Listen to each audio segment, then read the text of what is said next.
नमस्कार, मी सौ शीतल रोहित फराकटे। गेली 10 वर्ष राष्ट्रवादी काँग्रेस पक्षासाठी काम केलं।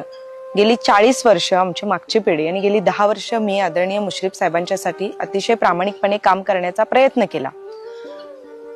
आदरणीय साहेबांच्याकडे मी जिल्हा परिषदेची उमेदवारी मागितली आणि त्याही पलीकडे गेली 1.5-2 वर्षापूर्वीच साहेबांनी मला या जिल्हा परिषदेच्या उमेदवारीचा शब्द दिला होता। त्यांना काही अडचणी असतील, मी पक्षाचा निर्णय स्वीकारते, पण एक सामान्य कार्यकर्ती म्हणून, एक महिला म्हणून, सामान्य माणसाशी नाळ जोडलेला एक लोकसेवक म्हणून मलाही काही प्रश्न पडतात।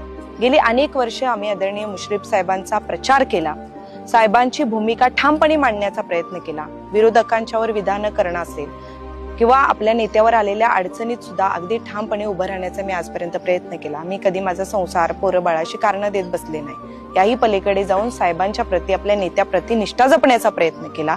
पण असं असताना सुद्धा नेहमी निर्णय घ्यायची वेळ येते तेव्हा आमच्या पदरी पिढ्यानपिढ्या निराशा का पडते, हा प्रश्न आमच्या मनात कुठेतरी येतो। की फक्त आम्ही झेंडा घ्यायचा, माईक घ्यायचा आणि सभा गाजवायच्या, एवढंच आमचं काम आहे का?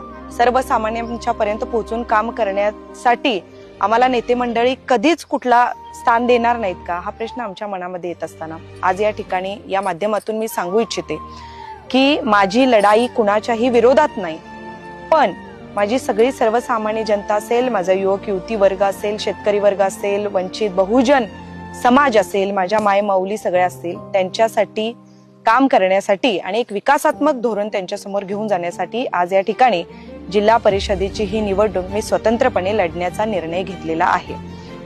खरं बघायला गेलं तर आजही नेत्यांप्रती आदर आहे, पण त्याही पलीकडे जाऊन सर्वसामान्य माणसांच्यासाठी काम करण्याची तळमळ आहे आणि या तळमळीला मी या ठिकाणी आज प्राधान्य देते। धन्यवाद।